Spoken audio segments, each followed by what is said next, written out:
Good afternoon. Thank you all for joining us. I want to start out by thanking our partners at the Seattle Department of Transportation, Seattle Fire Department, Seattle Police Department, my colleagues, Councilmember Rink and Councilmember Lynn, our transportation safety advocates. Thank you all for coming out today, and Coach Erin Roche for being here today. As mayor, and as the mom of a young child, making Seattle a safe and welcoming place for families and for every resident is deeply important to me. Families should feel comfortable walking their kids to school, biking to the park, taking transit, or simply crossing the street in their neighborhood. Yes. Traffic safety is part of public safety. Everyone should be able to get where they need to go safely, no matter how they travel. We have made important progress, but people are still being killed and seriously injured on Seattle's streets.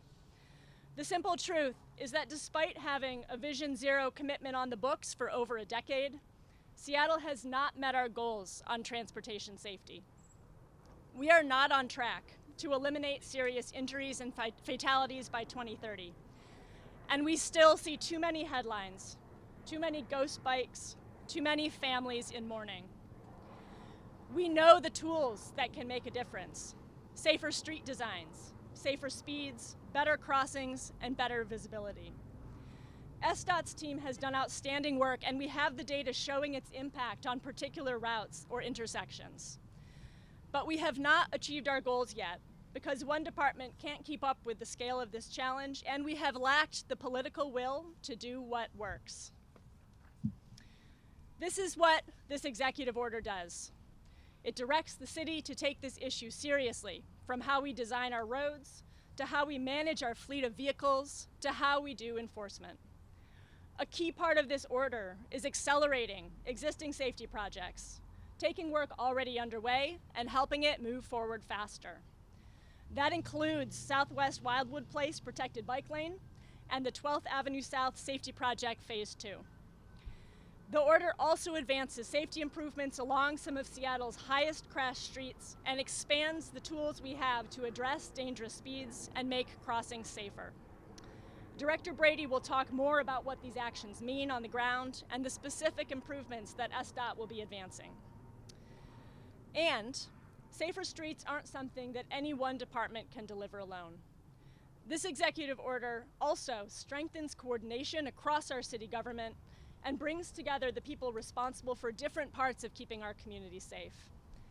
SDOT designs, builds, and operates our streets. Seattle Fire and Seattle Police see firsthand the consequences when serious crashes happen. Our council members, our schools, community advocates, and residents also bring essential perspectives about where improvements are needed and how people experience our streets. Keeping people safe requires all of us working together. It is especially meaningful to be here near Cleveland High School, where the safety of young people traveling to and from school is top of mind. We've heard from people in this community about the importance of making these streets safer, and I'm grateful to Coach Erin Roche for his advocacy and for joining us today.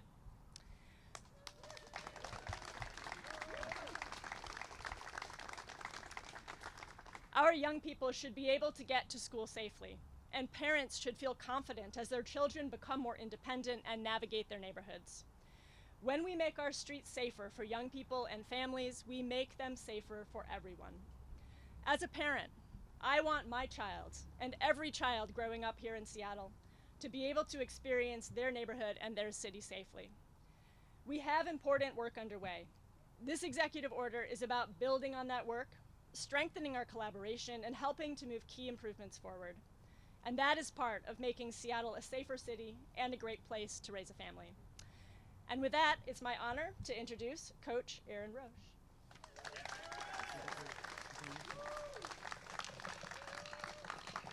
Good afternoon, everyone. Happy Friday. Sun's coming out.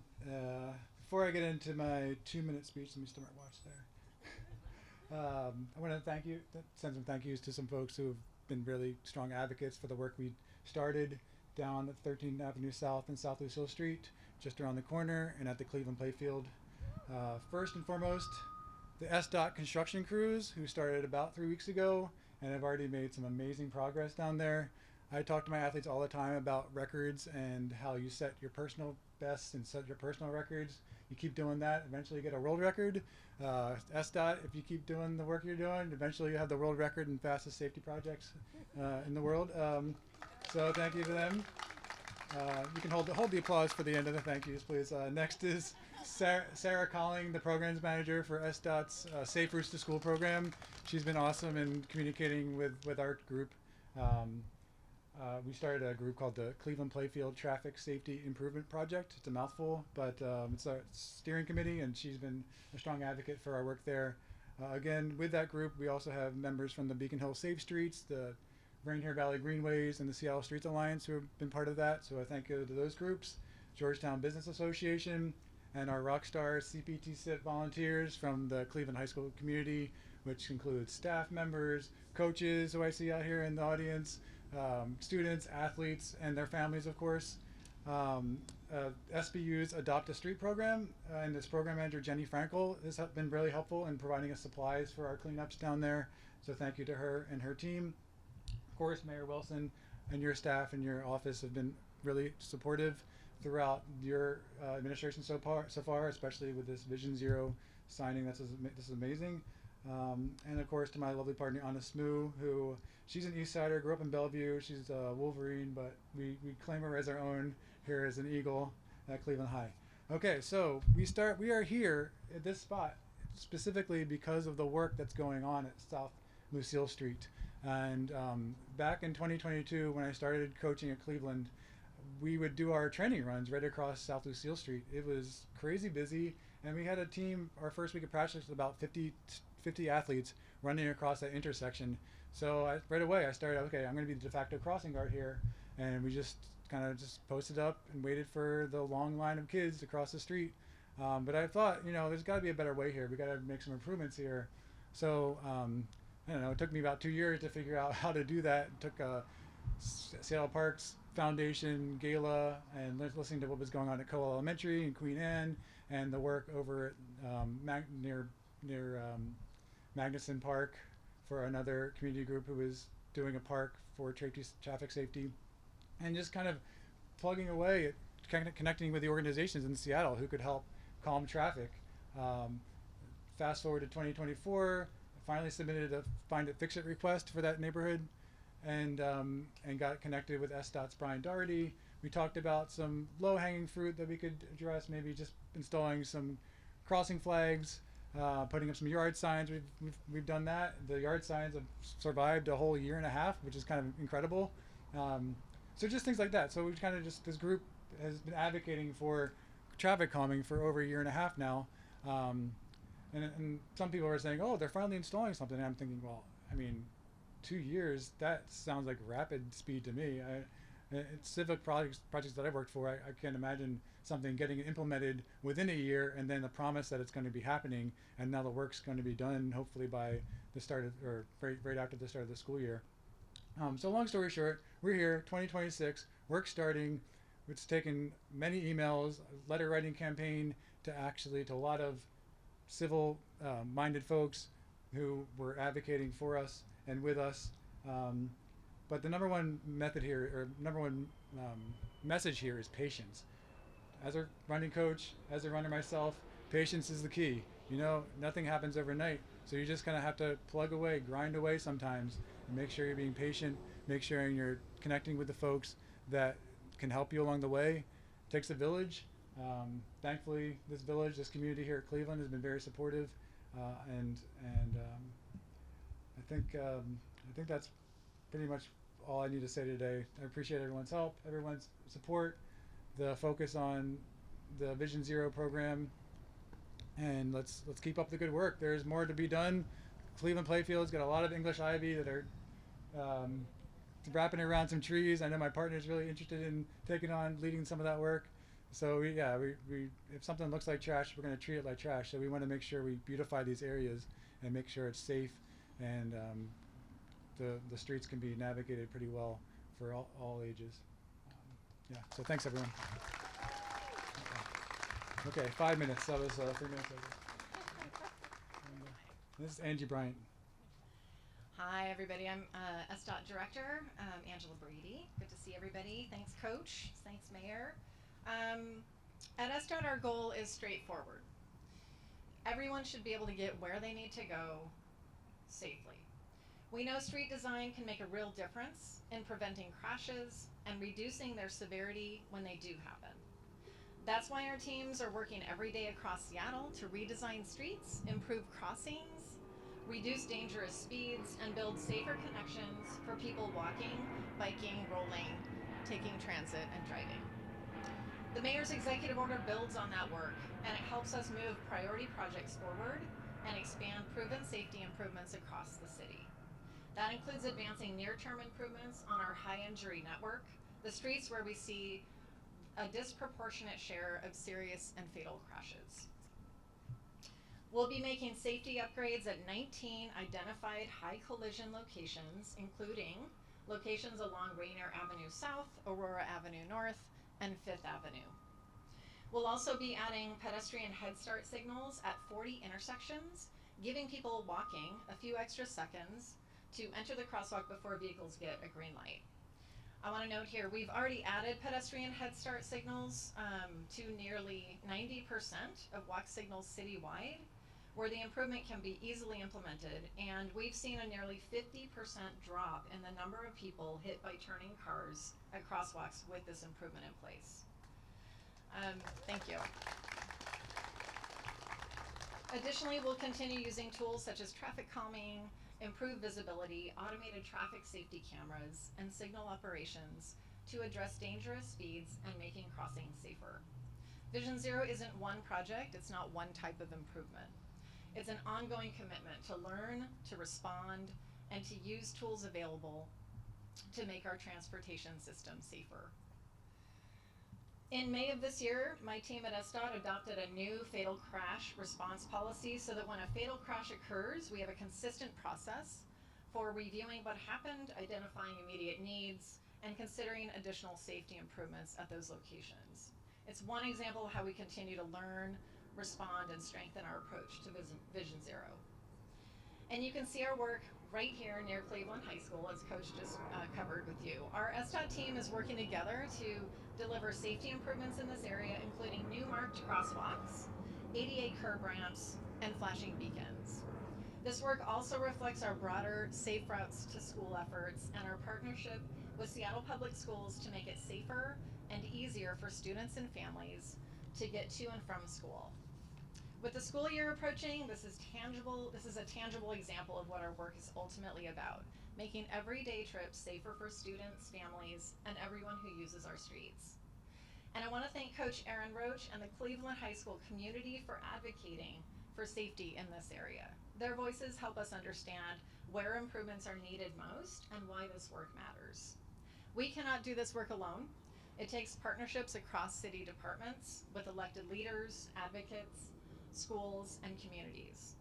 The Mayor's executive order strengthens that collaboration while building on the work our teams already are delivering. We're committed to continuing that work and to delivering safety improvements where they can make the greatest difference. Thank you so much.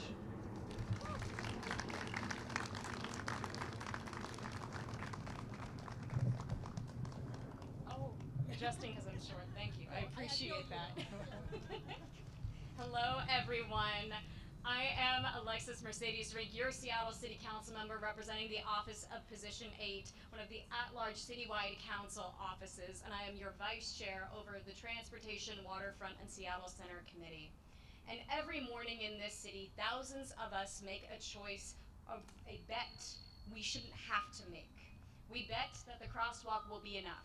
We bet that the driver will see us. We bet that our children will make it 6 blocks to school and back without incident. Most days, we win that bet. And then we stop thinking about it, because that's what you do when systems are supposed to protect you. You stop noticing it's there. But too many of our neighbors have lost that bet and in turn lost their lives. And they didn't lose it because they were careless. They lost it because cities built streets that were faster for cars than they were safe for people, then asked all of us to be careful enough to make up the difference. And what we're doing here today with this executive order will save lives, and it starts the long, difficult process to recovery. We're here today because we all believe that everybody should get home at the end of the day. 10 years ago, Seattle set a goal of 0 traffic deaths and serious injuries by 2030. The goal was right, but a goal is not a plan, and 0 wasn't really the point.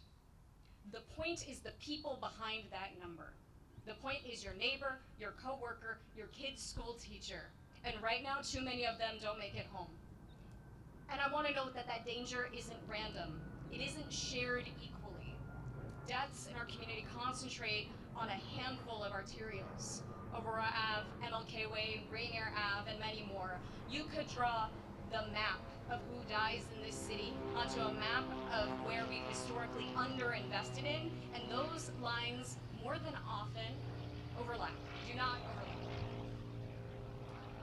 And the burden falls hardest on our elders, on people living with disabilities, on Black, Indigenous, and communities of color, our unhoused neighbors, and people who don't drive cars. Where you live and how you commute can be a factor in whether you get home alive. That is not a traffic problem, that is an equity problem. And in Seattle in 2026, we are done pretending otherwise. And that's why I'm proud that we're moving with urgency.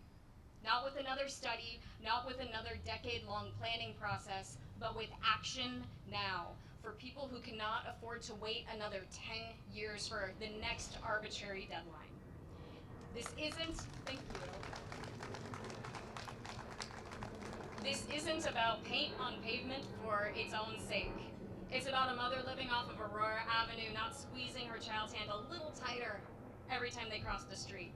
It's about an elder in the Rainier Valley being able to get to the bus stop without playing chicken with many lanes of traffic.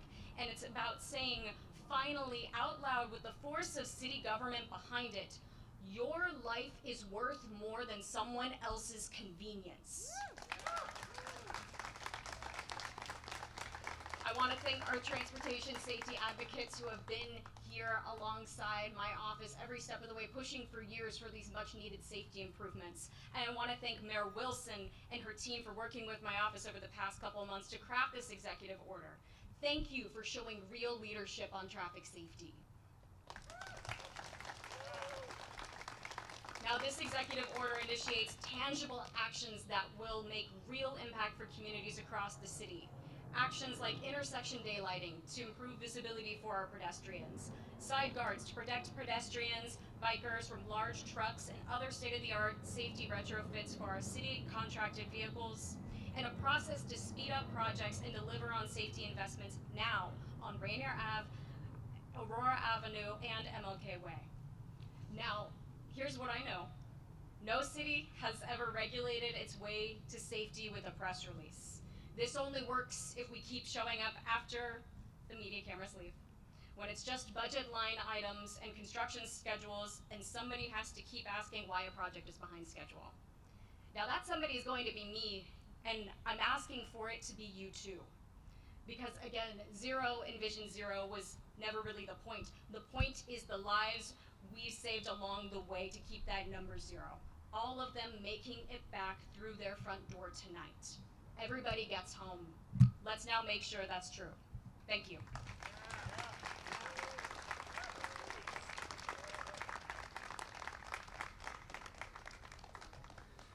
Good afternoon, everyone. My name's Eddie Lynn, Seattle City Council member for District 2, which includes wonderful Cleveland High School, includes Beacon Hill, goes from CID down to Rainier Beach. I appreciate the mayor talking about public safety includes transportation safety. Recent surveys have showed that transportation safety is either number 1 or number 2 in terms of concerns for our community. We know that South Seattle, again, is number 1 or number 2 in terms of serious injuries or deaths. And this is folks of all walks of life. You know, this is our youth, this is our seniors, this is families. This includes drivers, and if you're a driver, you're not a driver 100% of the time. You are also sometimes out in the neighborhood, walking, biking, taking transit. Safety, transportation safety is good for all of us. And I think too often we think about transit safety in a different way than we think about other types of public safety, right? Certainly it is important for us to focus on all types of public safety. You know, youth gun violence has been devastating, again, for South Seattle in particular. But for some reason we talk about transit traffic safety differently. We too often see it as just part of everyday life, as if it's not something that we have the ability to change or control. And I think that's why for too long it has been normalized, and it has allowed us to not take the urgent action we need to take. Change is hard. Change is hard when your streets and sidewalks and other ways of getting around are changing. People get used to what they know, but change is necessary. And I appreciate the mayor and the SDOT and all the city departments that will be critical to making this a priority for our community. And I think, especially here in front of Cleveland High School, as I think about our families, it's not just about making sure everyone gets to where they need to go safely. I think about all the trips that people are choosing not to take. The trips to the grocery store, the trips to the library, that people just are choosing not to take because they don't feel safe to do so. And I think about how much more freedom and mobility and accessibility we can make for our neighbors and community if we truly prioritize safety for all. So again, thank you to the mayor, to everyone, to all the community advocates. This is your win. This is going to take all of us. It's going to take all of us to talk about transportation traffic safety in a different way, to prioritize it, to remember to slow down as we talk about, somebody's life should not be based on, my convenience, your convenience. We all need to remember that this has to be a priority. This is our neighbors, and their lives are at stake. Thank you.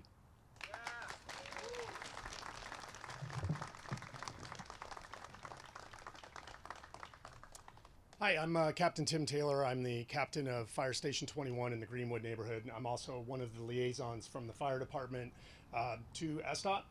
And so the fire chief asked me to come out here today to speak on what we've been doing to this point already, working with Vision Zero and our SDOT partners and our police partners on projects throughout the city. But he wanted me to emphasize that we unfortunately have a firsthand seat to these tragedies unfold. We respond to everything with our police department brothers and sisters, and it takes a toll. We see that toll firsthand, that it takes emotionally on the people that are involved, the people that are there, their families, and so the mission of the fire department first and foremost is to save lives. And so we've been invested in working with SDOT, with police, with our neighborhood community groups.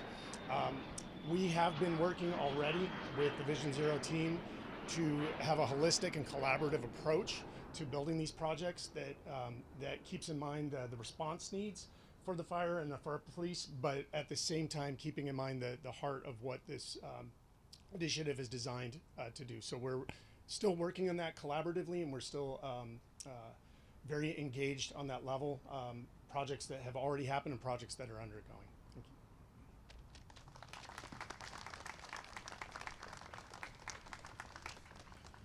Good afternoon. I am Brandon James, a lieutenant with Seattle PD, and I am one of the commanders in the traffic section. The Seattle Police Department is aligned with Safe System Approach for Vision Zero. Death and serious injuries from traffic crashes are unacceptable, tragic, and preventable. SPD is dedicated to proactively making the streets of Seattle safer by dedicated emphasis patrols. Just some examples here. Since January of this year, a small group of dedicated officers working on a state-funded grant have contacted more than 260 drivers, issued nearly 300 citations, and arrested 36 DUI drivers. Another emphasis patrol through the Drunk Net program, launched in December of 2025, consisted of 6 officers and 2 supervisors who are on loan to the traffic section for 1 month. During that 1 month period, nearly 725 drivers were contacted, nearly 500 citations were issued, and 107 DUI drivers were arrested. Additionally, more than 24 other arrests were made for other traffic crimes. During the FIFA operational period, the Seattle Police Department dedicated officers to proactive traffic enforcement to ensure the safety of citizens and visiting attendees. A dedicated DUI traffic squad was launched during and after each FIFA match. During that time, 350 citations were issued, 30 DUI drivers were arrested, with an additional 8 arrests made for other proactive traffic enforcement. Now, notably, during the FIFA operational period, there were 0 Seattle traffic fatalities. Seattle PD currently has 10 drug recognition experts, with more on the way through collaborative training efforts throughout the state. We recognize that doing traffic enforcement reduces the number of people who are killed or seriously injured in traffic collisions. However, a key part of the safe system approach is knowing that humans do make mistakes. When appropriate, officers will educate drivers, cyclists, and pedestrians about how to keep themselves and others safe on the road so that everyone can enjoy Seattle. Thank you.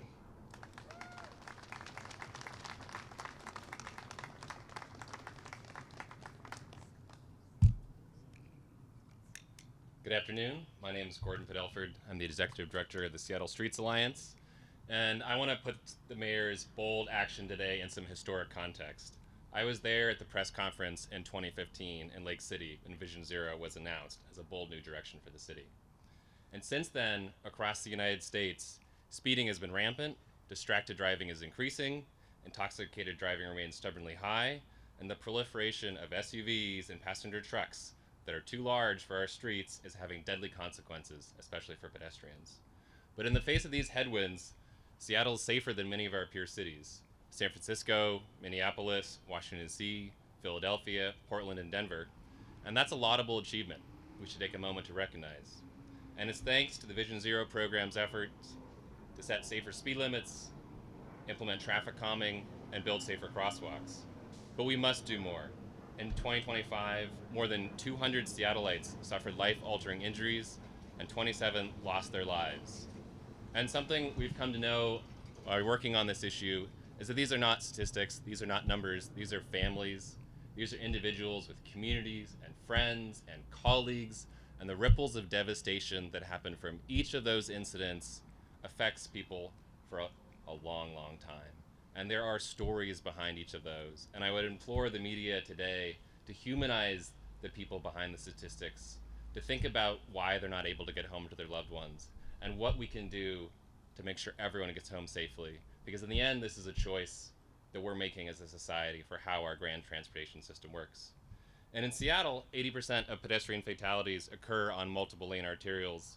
We've been talking about the same streets since 2015. Councilmember Rink mentioned some of them. The top 5 most dangerous streets are Aurora, Rainier, 4th Avenue South, Lake City Way, and MLK Jr.'s Way South. Now, the good news is that we have the solutions to keep people safe on our streets. The Seattle Department of Transportation has the expertise to fix our dangerous streets, but the political will, up until this point, has been lacking. And without the political will, too often safety improvements have been watered down, delayed, or canceled altogether. And now, with Mayor Wilson's executive order, they have the clear backing of the mayor to strengthen and speed up these improvements that will make sure everyone gets home safely to their loved ones.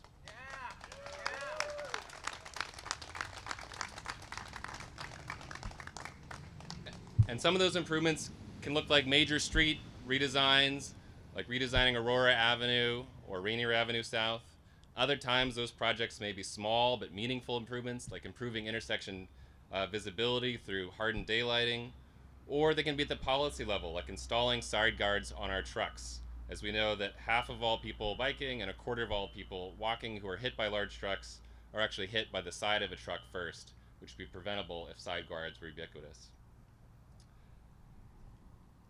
But in the end, there's no single solution to keep people safe on our streets.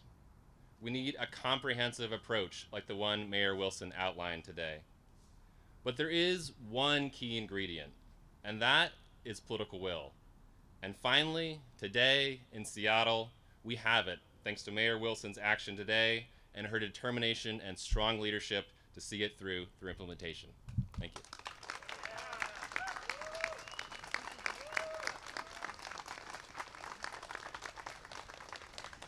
Okay, with that, we're going to move over here and we're going to sign an executive order, and then we'll take a couple of questions related to Vision Zero, and afterwards we're going to have some pullovers, but it's going to be super quick because we have a lot of talkers, so thanks. Pullovers, pull-asides.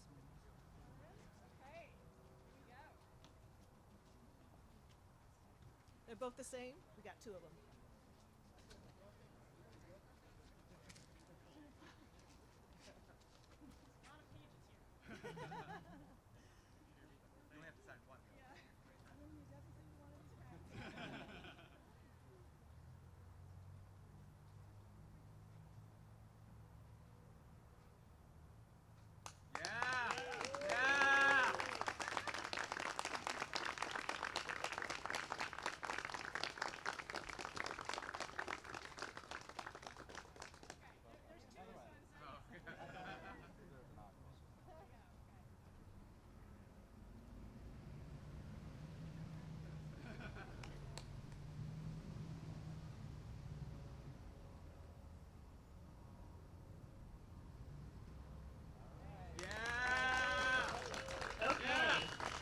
So if you have a question about Vision Zero, let me know. Chris? You might want to come over here. Or whoever needs to answer should come over to this mic. It's really just a clarifying question. Yeah. So Councilmember Rob Saka, who leads the Transportation Committee, has proposed something called the Safer Streets Act. He's not here today. How is what you're doing different than what he's proposed, and what do you think about his legislation? Yeah, no, I mean, I'm excited to have the partnership of our council and of the transportation chair. I think anyone who wants to work together to make our streets safer for all users, we're going to work together, and I'm excited about his leadership too. Councilman Kettle earlier today said you didn't have a public safety plan. Broadening out this issue, do you have a plan? So public safety is an extremely high priority for my office, and I think the executive order that we're laying out today is definitely part of a comprehensive public safety plan. We also are working very hard on updating and improving, better coordinating our city's approach to gun violence, and I know we'll have more to share about that in the coming weeks. Okay. Just making sure that we're talking about Vision Zero, right? Okay. I got one about that. Okay. So, the South Seattle Emerald Post had an op-ed that talked about how recent traffic calming projects in South Seattle lacked features that other projects in other places had, like trees and whatnot, shrubbery and whatnot. South Seattle has high traffic fatalities and also losing tree canopy faster than any other places. Will these executive orders you have to make sure that planning for South Seattle traffic calming projects have beautification planning associated like in other places? Yeah, I think that will be a great thing for our interdepartmental team working on this to discuss, because I think tree canopy is very important, and definitely South Seattle and some other neighborhoods of our city are behind when it comes to having tree canopy. Here we go, Guy, and then we'll go right over there, okay? Two related questions. One, do you know why Councilmember Saka isn't here with us? Is it an OPMA thing or is it something else? And number two, you know, there's been a lot of discussion about public safety, and you know, like people have, Councilmember Kettle has accused you of not having a plan for public safety. Would you like to respond to that and kind of talk more about the holistic view of public safety then? Sure, and I mean, I think I responded to that a little bit with the earlier gentleman's question, but absolutely, public safety in all of its forms is extremely important, and traffic safety is one piece of that, gun violence is a piece of that, just the experience of walking outside in your neighborhood and what that feels like, or, you know, getting on the bus and riding transit, whether that feels safe, right? All of this is part of public safety, and, you know, to make improvements is a multi-dimensional effort, right, that involves lots of different partners, and we are working on that very hard every day, and welcome the collaboration of everyone here. Okay, right there. So again, I don't want to speak for Councilmember Saka, but again, I appreciate his leadership, and I know that he's also been talking about how we can move forward on Vision Zero, and looking forward to working with him to make that happen. Okay. I have a question about community engagement, which, you know, obviously in Seattle we love that type of stuff, but it has been used as a bludgeon for projects in the past. I'm thinking of even of a Beacon Hill project not far down the road that had 3 parking studies before we could move forward with it. Does your executive orders or the associated effort have anything to say about that, and how can we make that process not so slow? Yeah, and Angie can come up. I know, yes, so yes, it does address this. And I think this is always a tension in Seattle, right? We talk about the Seattle process and how things take a very long time sometimes. And also, we really do want everyone's input and participation. We want to make sure that everyone's heard and that we're considering impacts as we're designing our projects. And so part of this order is to look at the way that we do community engagement when we do safety projects, and to really figure out, are there areas where we need to make sure that we're doing things fast because of the safety considerations. So that is definitely part of this. And I don't know if you want to speak. Okay. Yeah. All right. And you can read the text in the order. So. Okay. Yeah. One more over here, Erica, please. Yeah. Sorry to keep going back to Rob Saka, but do you support his legislation, which he rolled out pretty fast this week without really, announcing details?